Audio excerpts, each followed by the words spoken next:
The Beyond the Fame podcast is fed by Lido Pizza. Lido Pizza never cuts corners. For menu and locations, visit LidoPizza.com. And of course, this podcast would not be possible without our longtime title sponsor, the Hollywood Casino at Charlestown Races in West Virginia. More October entertainment includes Billy Bob Thornton and the Box Masters on October 10th and Blackberry Smoke on October 11th. Plus, don't miss out on ostrich races for a cause on Thursday, October 23rd, where all proceeds go to the Men Wear Pink campaign to end breast cancer as we know it. Details and tickets at HollywoodCasinoCharlestown.com. Must be 21 to enter the casino floor and attend a show. Gambling problem? Call 1-800-GAMBLER.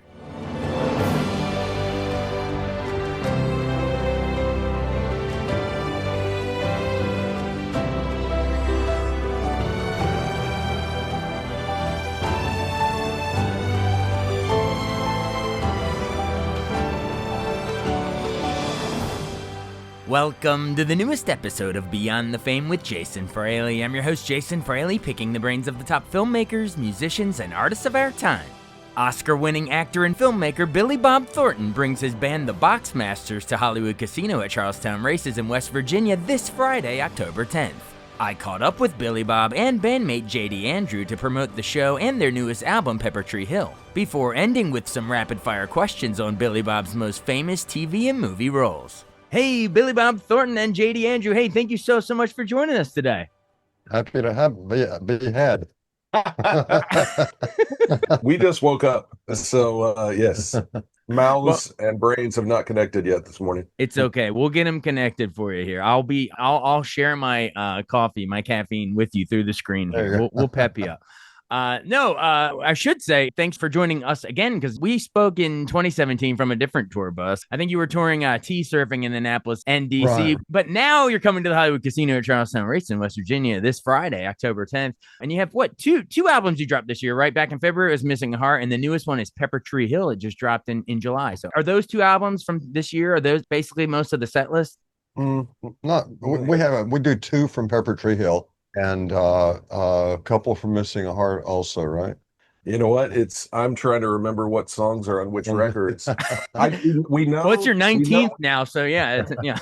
It's really hard. I mean, making a set list is super hard because we have so many songs, and then remembering what record the songs are from, because we are playing a couple of new songs that are new to the set, but they're from records like from 69, which was, 3 or 4 years ago. Yeah. We just finally added a couple of those songs. So it's really hard to remember for us. And if you held a gun to our heads, I don't know that we could tell you which song is from what record. Oh, I think if that happened, I could think of it real quick. Yeah, I think you'd make I think you anyway. Yeah.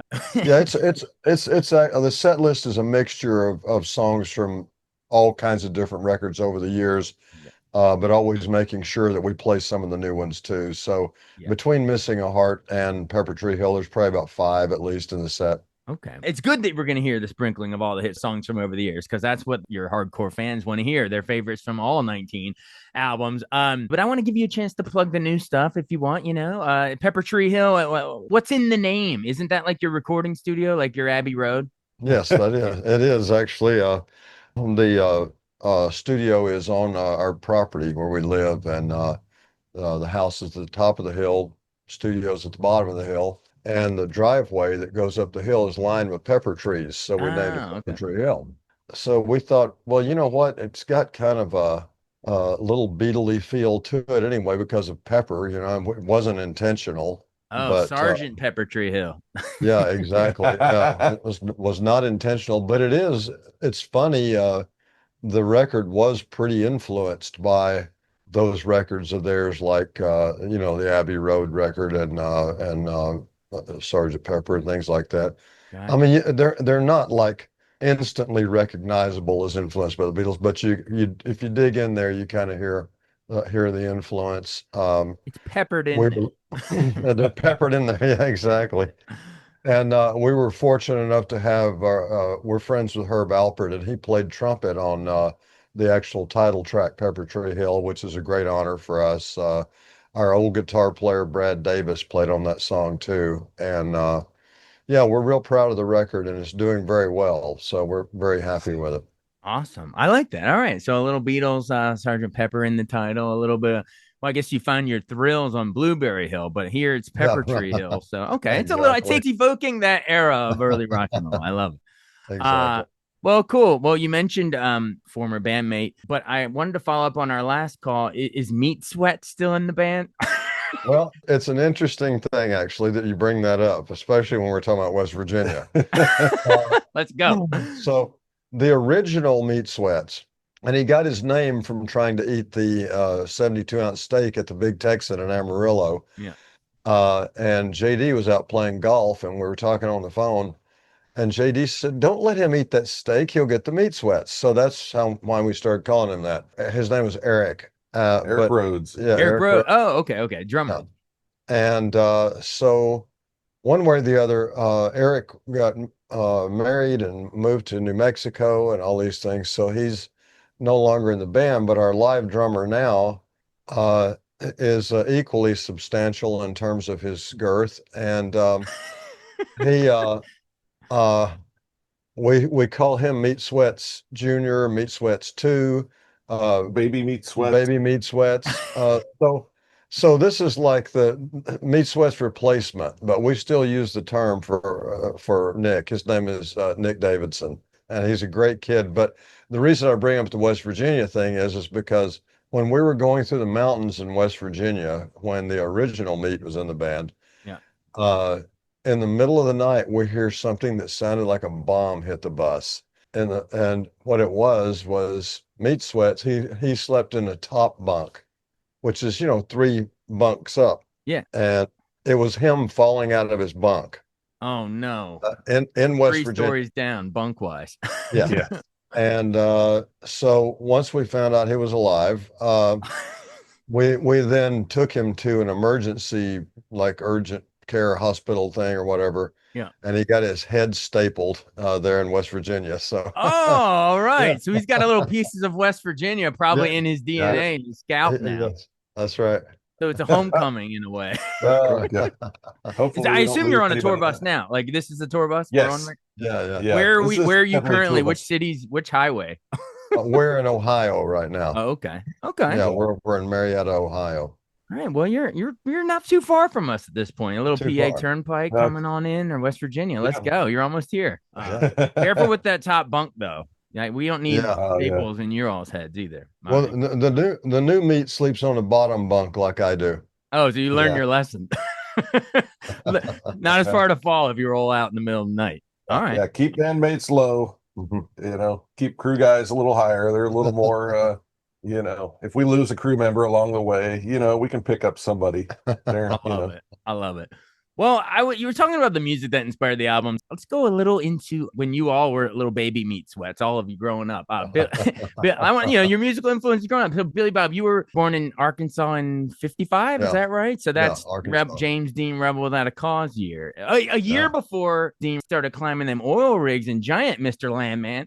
Absolutely. What were you One of my growing up favorites. listening to, and for that matter, watching movies? Like, I want to know, like, in your childhood, like movies and music that like defined you as a kid. Well, we didn't really have much of an ability to see movies until I was about 9 years old, but I wasn't really a movie kid. I mean, we had one little theater in town, and we'd go see them every now and then, but it was Yeah. just whatever the latest Disney movie was, with Fred McMurray and people like that. And but musically, my mom was into music, and we heard what was on the radio, and she played a lot of records at night. The old turntables, they would you could put 5 or 6 records on it, would drop after they would finish, and she listened to Jim Reeves and Ray Price and Andy Williams and stuff like that. And then I loved all the music from Sun Records, which was Johnny Cash and Elvis and all those people.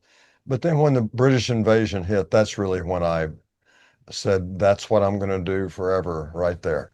It was the Beatles and the Stones and the Kinks, the Animals, all of them. Just rocked your world. That's a far cry from the Jim Reeves. Yeah. He'll have to go.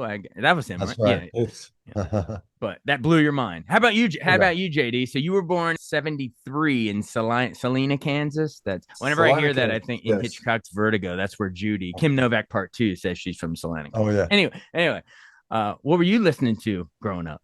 I grew up, I was a Beach Boys nut. I loved everything about the Beach Boys. I loved the um, British Invasion as well, but mine was the Beach Boys, the Chipmunks, then the Monkees, and then the British Invasion. That was all the stuff that I was really into. And yeah, it took a long time for me to start listening to current music of the time, at growing up. So, I just stuck with that good stuff. And then, eventually I got into more current things that were going on. But I mean, as soon as I met Billy and we start talking about British Invasion and Beach Boys and all the stuff that we liked mutually, there was a lot more things that we had in common. And then I also had a lot of homework to do because there was a lot of bands that like second and third tier British Invasion bands that I didn't know of, like Chad and Jeremy, that Billy turned me onto, and then we started listening and doing covers of some of their songs. Right now, all our listeners are suddenly the sound you hear is them Googling Chad and Jeremy, trying to look up some of their. But no, Yeah. I mean, everything you're listing is fantastic, and loss of Brian Wilson recently that probably hit you hard too. But Beach Boy, it's just Yeah. it's awesome stuff. He actually was on the show a couple times before he passed. Amazing. Absolute genius. Yeah. All right. Well, then bringing us into the formation of the Boxmasters. I know Billy, obviously you had a successful movie career, but then you had some solo country rock albums. Was it Private Radio in 2001, Edge of the World, Hobo, Beautiful Yeah. Door? So yeah, remind our listeners sort of how you go from doing quote unquote solo stuff, songs like Angelina about ex-wife, Right. but that, and then deciding to form Boxmasters in 2000, I guess it's 7 with JD and the rest. Like, what was the idea of going from solo band stuff to I'm going to form the Boxmasters? Well, JD worked on my fourth solo record, Beautiful Door, as an engineer. And just through our conversations and hanging out in the studio, because it's just the two of us down there, we were just finishing this record up. I was adding a few, overdubs and things. And just through our conversations, we hit on something we liked, and we started just goofing around the studio. And the next thing you know, we formed the Boxmasters, and uh, uh, it was just a kind of an organic thing, really. It wasn't like, hey, let's form a band. It's just all of a sudden we did. Yeah. It's like it was formed. Yeah, it wasn't. We didn't set out to do it, but it was like we recorded some songs, and then we got to the point where we needed a lead guitar part on it, and we thought, well, we could have Brad play some stuff. But then I said, to Bud, I said, hey, I've got a buddy that I work with. He's a really good guitar player and he plays lap steel. Let's have him come over. And so that was the first three, first core group of the Boxmasters, me and Billy and Mike Butler. Right. And then, Mike moved away after a few years. And then we had Brad came back into the band. Teddy Andriotis was always around the peripheral edges of the Boxmasters. Yeah. And so then we kind of made it official there at one point, and then Brad had to go do his thing, and then Teddy had to go do his stuff, and so it's kind of always been us two. But Kirk McKim plays lead guitar with us, and he's been with us since 2015. Raymond Hardy plays bass. He joined the band in 2009, but he was a guitar tech for almost 10 years before he stepped into the bass player slot. Mm-hmm. And then Nick, he's been with us for, I think, 4 years. And so, we try to find guys that we like personally and who also can play their tails off. That helps as well. But and who can stay in the damn bunk. These are all our friends, These are our friends, but they happen to be monster musicians. Right. And we're very fortunate to have them join us up there because, we go punch people in the teeth for about an hour and a half. Yeah. We have to always tell people if we're playing a place we haven't played before, if you haven't seen us live before, I mean, the hardcore fans know what we do, but we're a very loud rock and roll band. You're going to punch them in the teeth in West Virginia. Yeah. And especially casinos sometimes aren't expecting, they're expecting stuff a little softer, a little more palatable. Right. Yeah. We don't do that. and plus casino audiences are a mixture of types of people, Oh, yeah. You get all kinds. And so you get all ages, all persuasions, you get different musical tastes and stuff. So we just like to let people know that it's better to not come to the show than to come to the show and leave after 3 songs because it's too loud for you. Right. Well, there's your warning, folks. There's your disclaimer. Come ready. Hold on to your casino chips, or actually spend them all before you come in, because they're gonna go flying as soon as you get. We've also had people come to sometimes a casino will have a meet and greet, so we'll see some folks before, and they'll come in playing songs like Poorhouse and things like that we haven't played in since the beginning of the band. It's like we used to dabble in experimental country, British invasion, crossover, and those were really experimental. That was a very experimental period that we were going through at that time.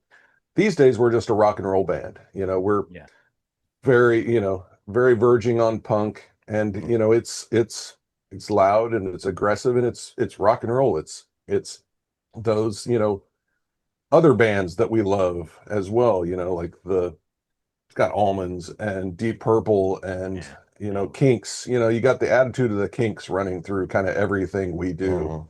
So it's there is rock and roll as kind of cross counterculture kind of way to look at it. So we're still angry 19-year-olds at our core.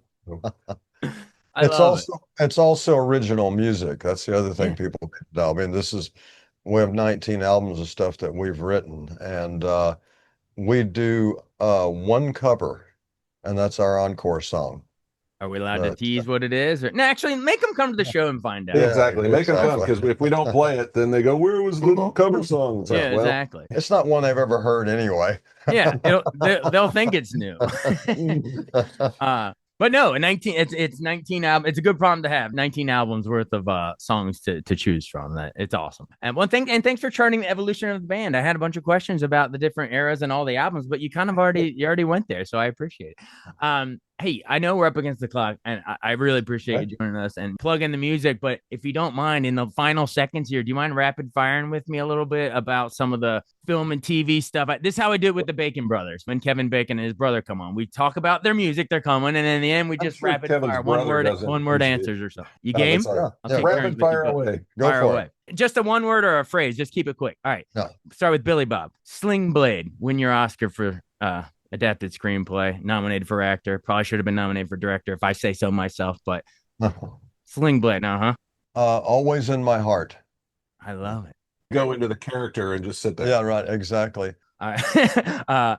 JD. Armageddon. Any thoughts of watching Billy Bob in it? Yes, I have seen it. That's a good one. Great answer. I have no personal connection to it. Or memory. You can say memories of seeing it or something. Yeah, all right, Billy Bob. Billy Bob. Simple Plan. Oh, I think one of the most underrated ones. In my top 3 Oscar that I've ever done. Oscar nominated, right? Supporting actor. And rest in peace, Bill Paxton, Sam Raimi. I mean, everyone, if you haven't seen it, go watch it. Brent Briscoe, also brilliant in that. Also has left us. Yeah, all those guys, brilliant. Great movie. That's a movie, baby. All right, JD, thoughts of Monsters Ball? I try not to ever think about it. Never reenacting on the bus. All right, Billy, Bad Santa. One of my favorites. Lost Weekend. Nice Billy Wilder, Ray Milan, 1945 reference. Not acting. Being myself as a eating, shitting, blanking Santa Claus. All right. Intolerable Cruelty. Cohen's. JD, did you like that one? That was very enjoyable. The twist on Billy's part is the key to the whole thing.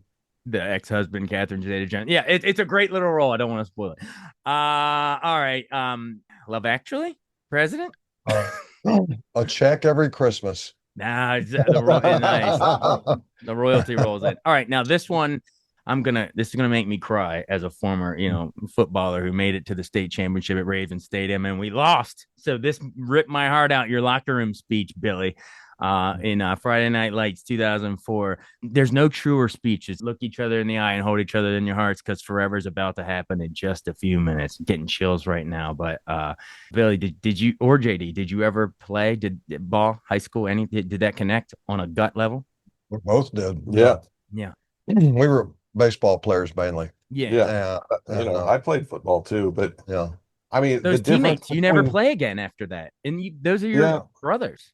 It's And true. it's over. But there's also, I mean, also, I played in a tiny, tiny school in the middle of Kansas that, just a few hours south of me, they're playing in giant stadiums in high school, but it's still the same feeling, Yeah. it's still, something you kind of don't ever get over. It's really, I mean, I could think back of things that I remember walking down the tunnel, to the football field and, the lights. I mean, that's You're the band. You feel the really a breeze on thing. your It's pads. just kind of the same thing. Yeah. So it's kind of the same thing. It's like the moment of quiet right before you go on to the field or the stage. It's very similar. Yeah. I'm getting chills just talking about it. All right. You've been generous with the movie. We'll end with 2 TV roles. Billy Bob, season 1 of Fargo, FX, one of the greatest seasons. I mean, the Coen Brothers movie was amazing. Of course, same year Sling Blade, actually, so it's kind of full circle. But how about playing that role for you? It's iconic TV stuff, man. I loved it. Yeah. Every minute of it. Chef's kiss on that role. All right, last one. Landman, current one, Paramount Plus. My father-in-law is obsessed with this show. Shout out Dan Szymanski, Taylor Sheridan, Yellowstone, and the rest. But anyway, Landman. Why is it so rewarding, Billy, at this stage? Well, it's a natural for me. I mean, basically Taylor wrote the thing for me, so I sort of fit right in there, as a playing the part. So it's been a joy doing it, and it became an international hit. We didn't expect that. We thought maybe a national hit, but not international. And it's this huge show, and we're just kind of thankful every day for it, Yeah, absolutely. Well, I'm thankful every day for you indulging me on that brief run through your so many movie roles we didn't even get to. But this is all about the Boxmasters, so thanks for even doing that for a second. But anyway, Boxmasters, music, prolific band, 19 albums. Come see Pepper Tree Hill and all the rest at Hollywood Casino at Charlestown Races in West Virginia this Friday. Get your tickets now. They're going to hit you in the teeth. Wear a mouth guard, whatever you got to do. Forever's about to happen in just a few minutes. Awesome. Right. So good seeing you, man. Yeah, absolutely. Great catching up. Now get back to them bunk beds. Don't fall out. We got to set up we're loading in right now in Ohio. So it's time to get to work. Get to work. What, Toledo? Cleveland? Marietta. Oh, Marietta. Okay. Yeah. All right. Best of luck. And if those staples are tingling in your bandmate's head, that's the West Virginia calling. We'll see you soon. All right. See you guys. Awesome. Thanks so much. Buddy. Thanks, Jason. Thank you, man. Thanks so much for listening to Beyond the Fame with Jason Fraley. Our theme music is Scott Buckley's Clarion. Remember to give us a 5-star rating if you like what you hear. We'll see you next time.